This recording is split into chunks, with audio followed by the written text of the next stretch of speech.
اعوذ باللہ من الشیطان الرجیم بسم اللہ الرحمن الرحیم. شکریہ جناب اسپیکر. سر بجٹ سیشن ہے اور بجٹ ظاہر ہے کہ بجٹ ایک انتہائی اہم ڈاکومنٹ ہے. پوری سال کے آمدنی اور اخراجات کا اس میں تخمینہ لگایا جاتا ہے اور آسان کام نہیں ہے جناب اسپیکر. اس میں آپ نے پورے ملک کی معیشت کو بہتر بنانے کے لیے فیصلے کرنے ہوتے ہیں اور اس میں آپ نے اپنے ایکسپرٹیز کو انوالو کرنا ہوتا ہے. بظاہر تو وزیر خزانہ صاحب کے اسپیچ سے یہ معلوم ہوتا ہے کہ یہاں پر دودھ کی نہریں اور شہد ہر جگہ پڑا ہوا ہے، لیکن سر یہ بجٹ جو پیڈل بجٹ ان بریف یہ جو بک ہے اور ہمارے وزیر خزانہ صاحب کا اسپیچ ہے، اس میں کھلا تضاد ہے، فل کنٹراڈکشن ہے اس میں. سر میں اس بک سے جو ڈیٹا فراہم کر رہا ہوں میں اس بک سے فراہم کر رہا ہوں، یہ بک سے ڈیٹا ہے. اور سر ادھر لکھا ہوا ہے کہ فیڈرل نیٹ ریونیو 2779.7 ارب روپے ہے. سر ظاہر ہے ہم نے قرضے بھی لیے ہوئے ہیں، ہم نے وہ بھی ادا کرنے ہیں، اس کے اقساط بھی ادا کرنی ہے. تو فارن لون پیمنٹ ہمارے پاس ہے 443.8 ارب روپے. سر ہم نے مارک اپ پیمنٹ یعنی انٹرسٹ بھی دینا ہے، یہ ہے سر 1360 ارب روپے. ان کو کل ملا کے سر 1803.8 ارب یہ بنتے ہیں. تو فیڈرل نیٹ ریونیو سے اگر ہم اس کو مائنس کرتے ہیں تو ہمارے پاس ریمیننگ اماؤنٹ بنتا ہے 976 ارب روپے. سر ڈیفینس بھی مطلب اس پہ بھی ہم نے ایکسپینڈ کرنا ہے، اس پہ بھی اخراجات، اس کے بھی اخراجات ہے، اس پہ بھی خرچہ کرنا ہے. تو ڈیفینس کے ہم جو اس بک میں ہم نے اس کے لیے مختص کیے وہ 860 ارب روپے ہے سر. تو یہ کل ملا کے سر اگر اس کو ہم اس سے مائنس کرتے ہیں تو 116.7 ارب روپے بنتی ہیں. تو سر ہمارے پاس فارن لونز اور ڈیفینس ایکسپینسز پہ جو ہمارا خرچہ آتا ہے وہ 95.8% آتا ہے اور باقی ہمارے پاس 4.2% ہمارے پاس رہتا ہے. تو سر ابھی ہم نے ملک کو بھی چلانا ہے، اداروں کو بھی چلانا ہے، تو 4.2% سے یہ کس طرح یہ ملک چلے گا؟ سر اس کے لیے ہم نے سول گورنمنٹ، ظاہر ہے ہم نے سول گورنمنٹ بھی چلانی ہے، اس میں ہم نے تنخواہیں بھی دینی ہیں، اس میں ہم نے پینشن بھی دینے ہیں. اس کے علاوہ ہم نے PSDP public sector development programme بھی چلانا ہے. ظاہر ہے انفراسٹرکچر ہمارا خراب ہے اور اس کے علاوہ سر ہم تو روڈ اور میٹرو اور اورنج ٹرین کا بھی مطلب بہت شوق رکھتے ہیں. یہ تو صرف لاہور اور پنڈی کے لیے نہیں ہے سر، اس کو مطلب ہم نے ایکسپینڈ بھی کرنا ہے، اس کو ہم ایکسٹینڈ کرنا ہے، اس کو پشاور میں بھی چلانا ہے، اس کو کراچی میں بھی چلانا ہے، اس کو کوئٹہ میں بھی چلانا ہے، اس کے لیے بھی فنڈ چاہیے ہوگی سر.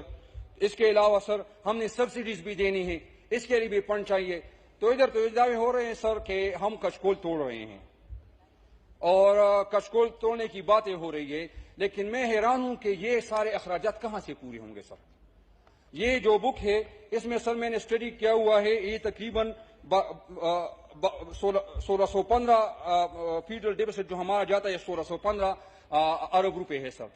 تو یہ سر یہ کہاں سے پورے ہوں گے؟ اس کے لیے کوئی طریقہ کار ہے؟ کوئی جادو کی چڑی ہے اس کے پاس؟ الدین کا کوئی چراغ ان کے پاس ہے؟ کیا کریں گے اس کے لیے؟ ظاہر ہے قرضے لیں گے سر. لیکن یہ ابھی ان کا منطق میرے سمجھ میں آ گیا. یہ کہہ رہے کہ کچکول توڑیں گے، ہاں یہ بالکل کچکول توڑیں گے، لیکن اس کے لیے ایک بڑا دیگ لیں گے. ابھی ایک بڑا دیگ لیں گے اور دیگ سارے دنیا میں سارے اداروں میں یہ جو جتنے بھی ادارے ان کے لیے لے جائیں گے اور مطلب اس میں خیرات اور زکوٰۃ ہمیں ملے گا اور اپنا قوم اور اپنا وطن ہم چلائیں گے اس سے. سر اس کے علاوہ اس کے بعد ہم آتے ہیں سر ایگریکلچر کی طرف. ایگریکلچر ہمارے اکانومی کا بیک بون ہے سر. اس میں ہمارے اکانومی کا سارا دار و مدار ایگریکلچر پر ہے سر. ایگریکلچر 21% آف GDP یہ کنٹریبیوٹ کرتا ہے آپ کی GDP کو sir. 60% manufacturing through agro based industries ہوتی ہے sir. Trading and transport of agriculture product as over 40%. 2/3 exports earnings originate from agriculture. Agriculture provide 42% employees of the country workforce.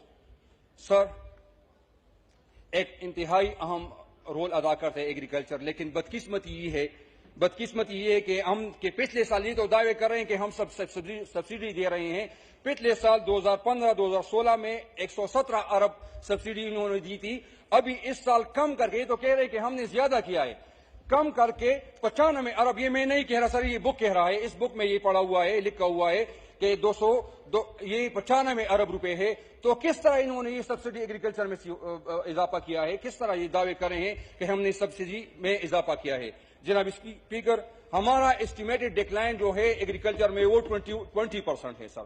یہ دعوے کر رہے ہیں کہ ہم ایگریکلچر کو بہتر بنا رہے ہیں, اور ادھر سبسڈی بک میں یہ بک اس کا گواہ ہے, اس میں کم ہے. سر ابھی یہ سبسڈی دے رہے ہیں. 2015 اور 2016 میں یوریا کی مد میں انہوں نے جو سبسڈی دی تھی وہ جناب اسپیکر وہ 25 ارب تھی, اور 2016-2017 میں یہ اب 7 ارب ہو گئی ہے.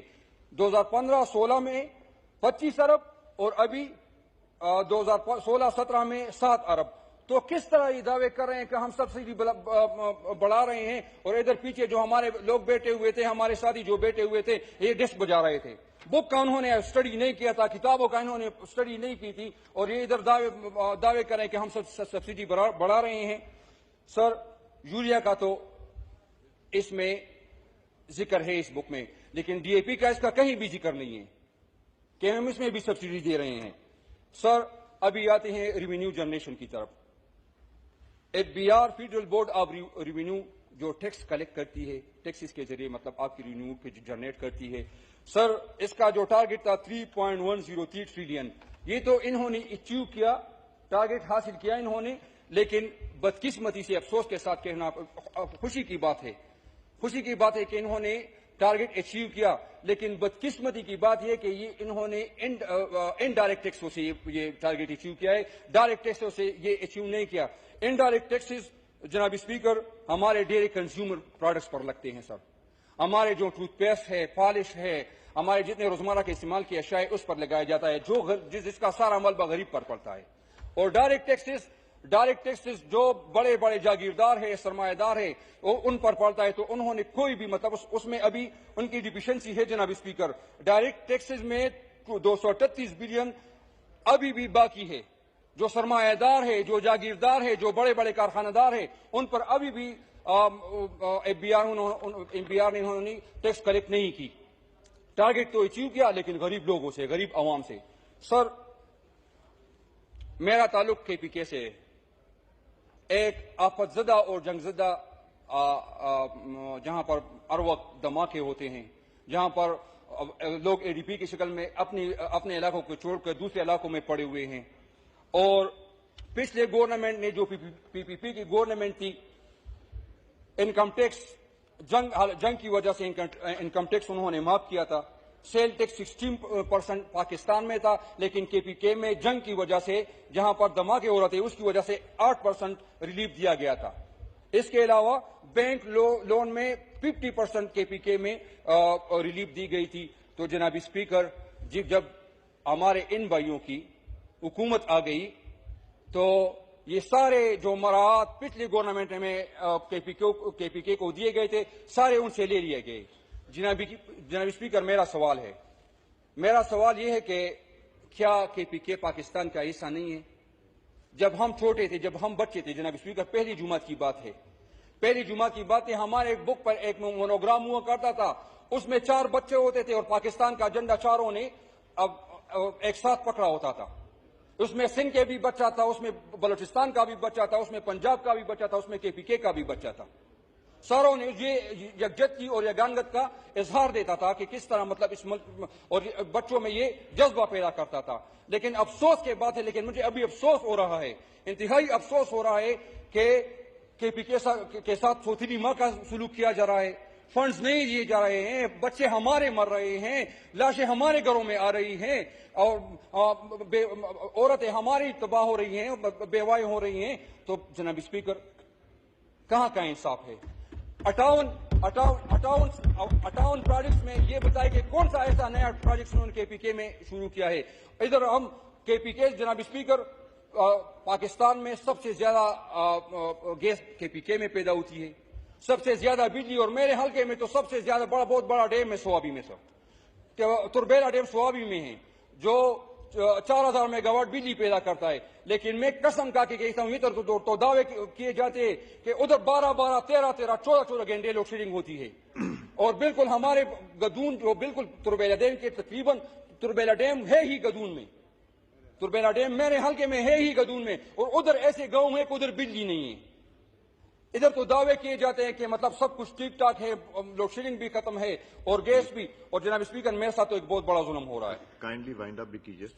میں آ رہا ہوں جناب اسپیکر، میرے ساتھ تو بہت بڑا ظلم ہو رہا ہے۔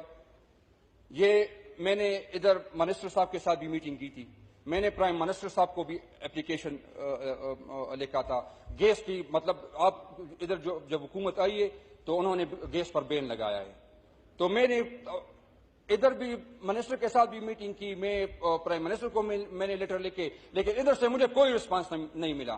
تو جناب اسپیکر مجھے ایک اور جو قانونی راستہ تھا میں نے وہ اپنا لیا، ہائی کورٹ چلا گیا، ادھر تقریباً ایک ہفتہ پہلے میں نے ادھر گیس کی جو کیس میں نے ڈالی تھی وہ میں نے جیت لی۔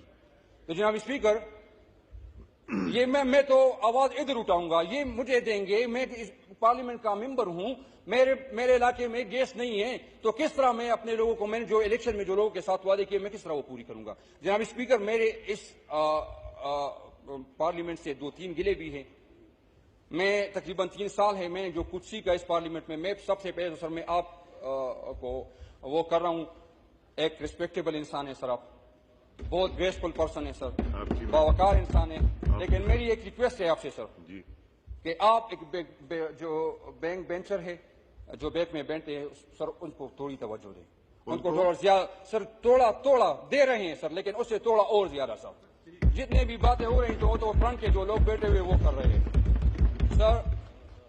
دوسری میری ایک ریکویسٹ ہے سر، میں تو اس پارلیمنٹ میں آیا ہوں لیکن میں نے آپ نے جو ابھی بات کی اسی کی کنٹینیوشن میں بتا دوں، 12 منٹ آپ کو دے دیں 8 کی جگہ، ان کا ٹائم کاٹ کے بیک بینچر ہونے صرف بس 2 منٹ۔ جی ابھی سر میں ادھر آیا ہوں تو میں نے کچھ اچھی کچھ بری چیزیں ادھر سیکھی۔ ادھر تو ہر وقت تانے کاسے جاتے ہیں، ایک دوسرے پر جملے بازی ہوتی ہے، یہ تو ایک مقدس ادارہ ہے جناب اسپیکر، ادھر تو مطلب ہم نے اس قوم کے فیصلے کرنے ہوتے ہیں، اس ملک کے اداروں کو بوسٹ کرنا ہوتا ہے، اس بجٹ پر بات بھی کرنی ہوتی ہے، لیکن سر بہت افسوس کے ساتھ کہنا پڑ رہا ہے، انسان اور انسانیت یہ اہم جزو ہے، جس انسان میں انسانیت نہ ہو تو وہ جانور کہلاتا ہے سر۔ اس میں آپ اس کو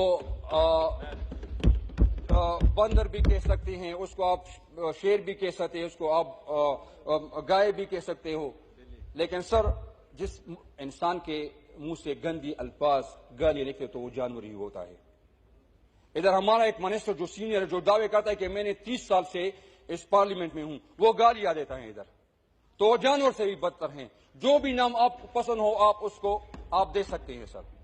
اور ادھر جو میری مسلم لیگ کے جو مطلب میرے بھائی ہیں، میرے کولیگز ہیں، میں ان کو بھی تھوڑی ریکویسٹ کرتا ہوں کہ میں سر فنیشنگ اپنی تقریر کی سر ایک شعر سے کرتا ہوں۔